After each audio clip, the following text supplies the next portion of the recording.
실제로 동의보감에 투명인간 되는 법이 나오나요? 나옵니다. 세상에 스위치를. 오늘 왜 오시지? 원장님, 그 유튜브에 동의보감 검색하면 가장 많이 나오는 콘텐츠가 투명인간 되는 법이더라고요. 근데 실제로 동의보감에 투명인간 되는 법이 나오나요? 놀랍게도 나옵니다. 근데 제가 왜 웃고 있냐면 이 질문은 정말 많이 받기도 하고 한의대에서 동의보감을 처음 읽었을 때도 많은 분들이 이걸 직접 찾아봅니다. 정확하게는 은형법이라고 되어 있어요. 은은 이게 은닉하다, 숨는다. 형은 형체를, 그러니까 형체를 숨겼다. 이거 투명인간 아닌가? 해서 투명인간이라는 이제 네이밍이 붙게 된 겁니다. 실제로 있습니다. 처방도 있습니다. 거기에 뭐라 써 있냐면 실제로 3가지 약재가 들어가요. 통초, 개심, 그리고 여기에 백견담이라고 해서 흰 개의 담, 쓸개를 넣는다라고 되어 있어요. 심지어는 여기 구체적으로 써 있는 거가 뭐냐면 이게 되게 웃긴 말인데 처음에는 백견담이라고 해서 흰 색깔의 개의 쓸개를 넣으면 좋은데 그 다음에 뭐라고 써 있냐면은 청견의 담이 더 신묘하다. 파란색의 개의 쓸개가 더 효과가 좋다라고 되어 있는 건 근데 파란색 개가 있나? 파란색 개가 있나? 지금 제 앞에 펼쳐진 게 다 동의보감인데 이제 동의보감도 다 출판사마다 다르게 조금은 해석을 하고 있습니다. 그래서 은형법을 몸이 보이지 않게 하는 방법, 몸을 감추는 방법, 몸을 숨기는 방법이다라고 되어 있어요. 원장님, 그럼 근데 그 투명인간 되는 법이 왜 동의보감에 왜 이게 기록이 되어 있는 거예요? 그렇죠. 이 부분이 동의보감은 유불선, 유교, 불교, 선은 이제 도교를 말하거든요. 이 3가지의 철학이 합쳐진 책이기 때문에 약간의 도술적인 부분도 확실히 있습니다. 나중에 이제 귀신 이야기도 좀 나오기도 하고요. 그 시대에 왕이 이제 명령을 해서 만든 의서 안에 몸을 은닉시키는 방법이 왜 백성들에게 왜 필요했지? 교수님 중에 이 얘기를 하신 적이 있었어요. 우리가 의서를 볼 때는 시대를 봐야 되고 그 시대적인 상황에 대한 이해도가 높은 사람이 의서를 이해할 수 있다. 그 시대는 전쟁이 정말 많았습니다. 전쟁이 그냥 전쟁도 아니고 나라가 거의 멸망까지 갈 수도 있는 위험한 전쟁들도 많았고 요즘에야 뭐 학교라든가 병원에는 뭐 폭탄을 떨어뜨리지 않는 게 뭔가 약간 전쟁 윤리처럼 되어 있지만 그 시대는 그런 윤리가 하나도 없었어요. 어릴수록 그리고 여자이거나 약할수록 화를 당했었죠.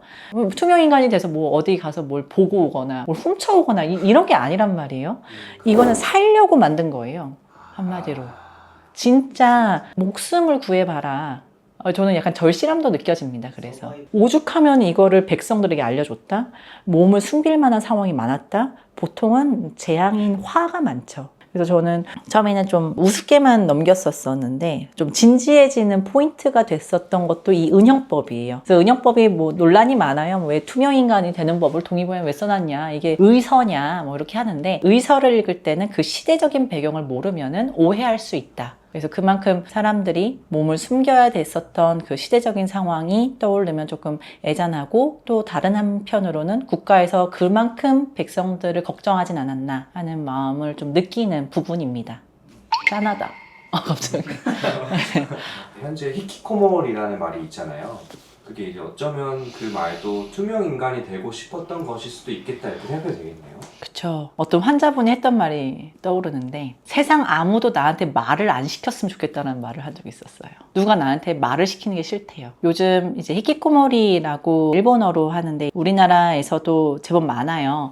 환자분이 직접 먼저 오시는 건 아니지만 이제 부모님이 보통 모시고 오는데 이야기를 이렇게 그래도 힘들게 꺼내는 부분 중에 하나는 나 좀 안 쳐다봤으면 좋겠어요. 나를 드러내고 싶지 않아요. 사라지고 싶다라고 말했던 분들도 계시고 이분들이 원했던 게 이런 은형인 거죠. 이 시대도 은형법이 필요한 겁니다. 우리가 SNS라든가 유튜브에서도 보면 사람들이 참 잘 지내고 잘 사는 걸 많이 올리잖아요. 근데 그 모멘트들만 삶에 있는 건 아닌데 그거를 보게 되면은 나를 자꾸 비교하게 돼요. 거기에서 오는 상대적인 박탈감, 공허함, 외로움 혹은 급해지는 마음. 나도 저렇게 돼야 되는 거 아닌가? 그 급해지는 마음이 주인 자리가 되어버리면 내 지금 현실적인 부분과 너무나도 괴리가 느껴지면서 은닉을 하고 싶은 생활 패턴으로 흘러가시는 분들이 많습니다.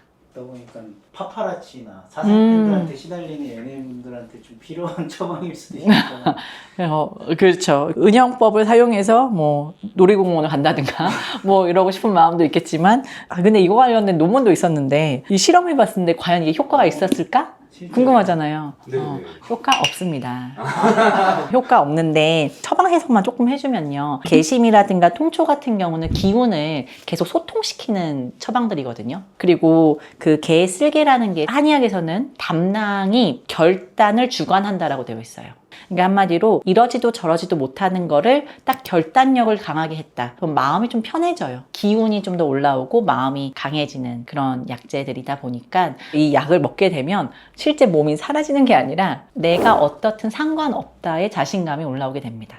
그러면 약간 그런 느낌이겠네요. 투명 인간이 되는 게 아니고 뭔가 내가 주변을 투명화시키는 느낌? 그렇죠. 기세가 내가 더 세지는 거죠. 그러니까 주변이 뭐라 하든 마이 웨이 간다. 그러니까 내가 주체성이 올라오는 그런 거죠.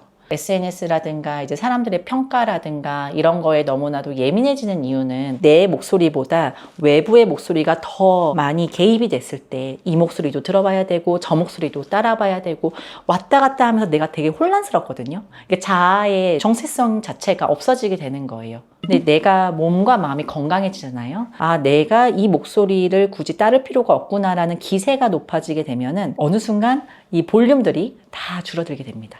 그러면서 내가 마음이 편해지고 내가 결단을 내리게 되고 삶을 더 자연스럽고 확장해서 살 수 있게 되는 거죠. 은영법으로 이야기를 시작했는데 이제 몸을 숨기는 법으로 말을 했는데 실상은 몸을 숨기지 않을 정도의 힘이 나는 그런 방법이다라고 보시면 좋겠습니다.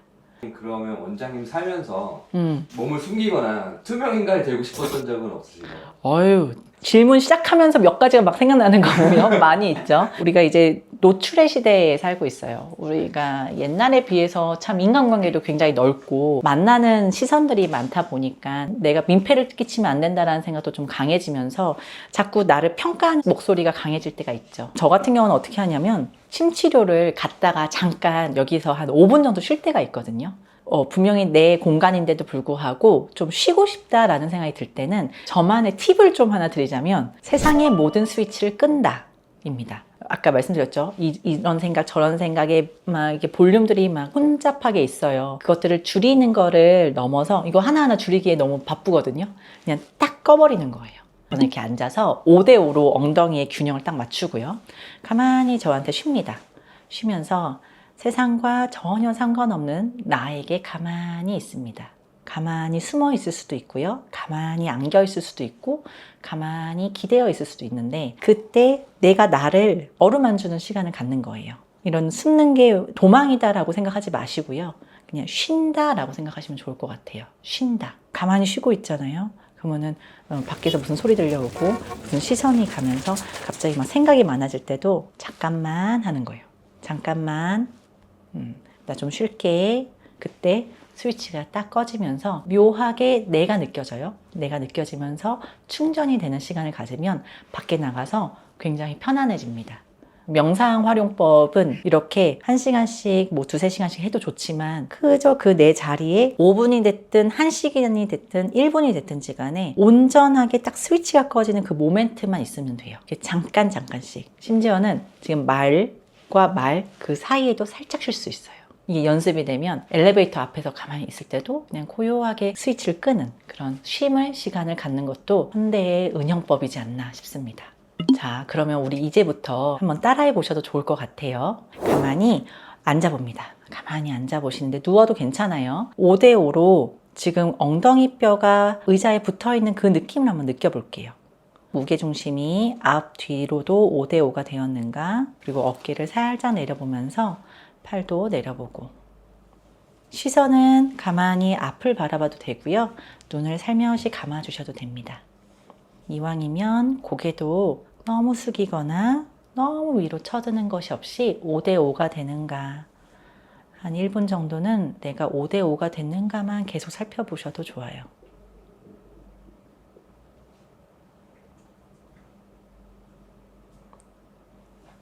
지면에 닿고 있는 발바닥이 5대5인가? 무릎의 긴장감이 5대5인가? 허벅지와 엉덩이 한번 5대5로 맞춰보시고 양 어깨의 무게가 5대5인가? 가만히 내 몸의 균형이 양측이 앞뒤가 5대5로 잘 맞는가 한번 살펴봅니다. 가만히 손바닥으로 느낌을 느껴보시고 손가락 하나하나에 힘을 천천히 풀어봅니다.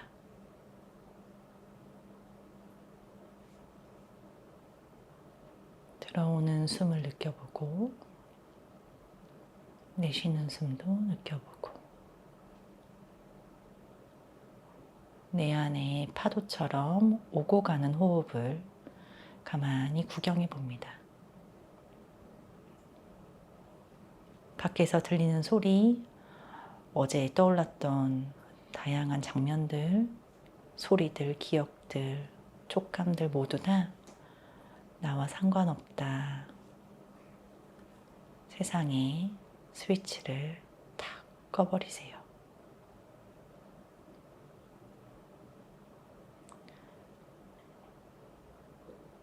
가만히 있으면 생각이 올라와요. 그 생각이 올라오면 잠깐만 가만히 쉬어보세요.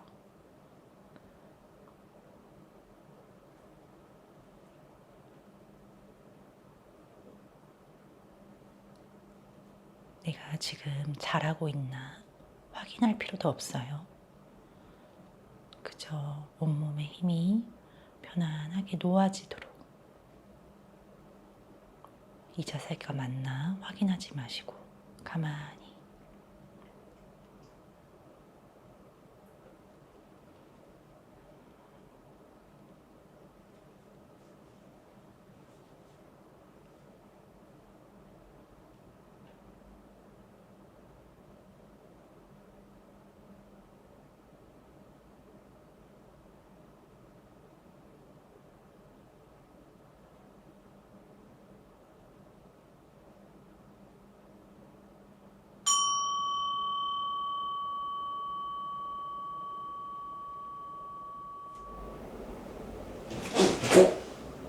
오늘 왜 오셨지?